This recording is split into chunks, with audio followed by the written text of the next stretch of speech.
بسم الله الرحمن الرحيم. الحمد لله والصلاة والسلام على رسول الله. أيها الإخوة، أحدثكم في هذا البرنامج الذي تشرف عليه المنظمة الوطنية للحفاظ على الذاكرة مكتب ولاية ورقلة عن موضوع دور المثقف في الحفاظ عن الذاكرة الوطنية. وفي البداية لابد أن نطرح سؤالا جوهريا، وهو ما هي الذاكرة الوطنية؟ وهنا أجيب بالقول بأن الذاكرة هي روح الأمة ومبعث فخرها ومجدها وملتقى أجيالها خلفا بسلف. إنها إرث الأمة التليد، فهي الوحدة الشعورية السامية التي نستمد منها مقومات هويتنا دينا ولغة وتاريخا ووطنا.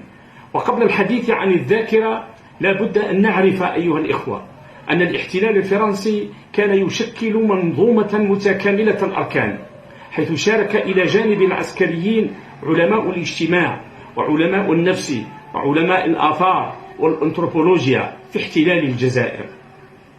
ولما سيطر الجيش الاستعماري الفرنسي على الجزائر، بدأت عملية الاستيلاء على الذاكرة الوطنية ومصادرة تاريخ الجزائر، بل وتشويه هذا التاريخ. فبدأ علماء الآثار في التنقيب بالمواقع الأثرية التي تعود لفترة ما قبل التاريخ وتحويل الكثير منها إلى المتاحف الفرنسية. ثم انتقلت السلطات الفرنسية إلى الاستيلاء على الذاكرة الجماعية للشعب الجزائري، كما لم تسلم الآثار التي تعود للفترة الوسيطة والحديثة من السلب والنهب، فقد طالتها يد المستعمر الفرنسي الذي جمع كل شيء يعود للدولة الجزائرية ويؤرخ لماضيها المجيد من مخطوطات ومراسلات وخرائط وغير ذلك. وقد خاض الشعب الجزائري ثورة أو الكثير من المقاومات والثورات إلى أن تكللت الجهود بثورة التحرير الكبرى التي تعد واحدة من أكبر ثورات العالم إن لم تكن أكبرها على الإطلاق. قدم فيها أروع الأمثلة عن التضحية بكل ما يملك انتصارا لحرية الإنسان والأوطان وسعيا لاسترجاع الذاكرة المسلوبة. وإذا كانت الثورات الكبرى أيها الإخوة في العالم قد حرص أصحابها على تسجيلها وتدوينها تاريخا وإبداعا قصد توكيد قيمتها ومكانتها وقصد إقناع الآخر بها، فإن ثورتنا العظيمة ما زالت حبيسة ذاكرة الذين صنعوها وهم يتناقصون باستمرار، أو حبيسة بطون كتب شعرية ونثرية تناثرت هنا وهناك في أصقاع الدنيا عامة وفي الكتابات العربية على وجه الخصوص. وإن واجب جيلنا، جيل الاستقلال والحرية، حبا لوطنه وتاريخه وثقافته، وردا لجميل أولئك الذين صنعوا له مستقبله وحريته وأقاموا له دعائم دولته بكل رموزها. إن واجبه أن يحفظ الأمانة، ولا يتحقق ذلك إلا بتسجيل تاريخ وأمجاد هذا الوطن بكل الوسائل، حفاظا على ذاكرة أمة وتاريخ شعب قدم أروع الأمثلة في البطولة والفداء.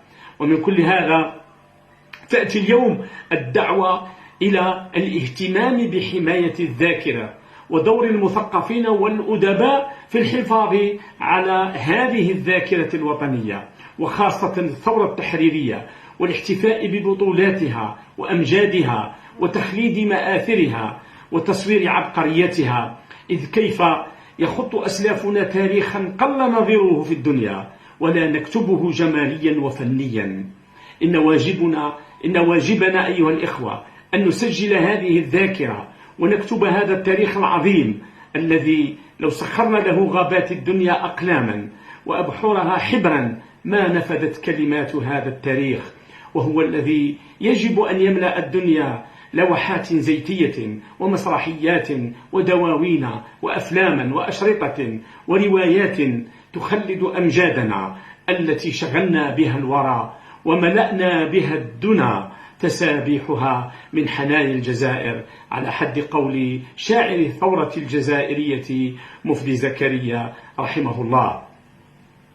وإذا كانت الذاكرة الوطنية مهمة الجميع أيها الإخوة، فإن المثقفين يتحملون المسؤولية الأكبر، ولذلك ينبغي التأكيد على دور النخب المثقفة في توثيق وتسجيل ذاكرتنا الوطنية من خلال مختلف الأعمال الإبداعية التي تبرز عبقرية وأمجاد وتضحيات أبنائه، وخاصة لدى فئة الأدباء والكتاب الشباب الذين يتحملون اليوم مسؤولية تاريخية لكتابة هذه الذاكرة والاحتفاء بها، خاصة أمام حملات التشويه التي تطال الذاكرة الوطنية من قبل البعض ممن يريدون تغيير نظرة الجزائريين للتاريخ الثوري بتكريس النظرة الكولونيالية حتى يشاهد هذا التاريخ بعيون فرنسية. أمام هذه الهجمات أيها الإخوة التي تستهدف الذاكرة الوطنية يطرح سؤال ملح: كيف يمكن الحفاظ على ذاكرتنا الوطنية؟ وبالتالي الحفاظ على هذه الثوابت المتجذرة في ذاكرتنا وتاريخنا المجتمعي إنه سؤال مهم على الجميع حكاما ونخبا التفكير في الإجابة عنه، خدمة لذاكرة جماعية نورثها لأجيالنا القادمة.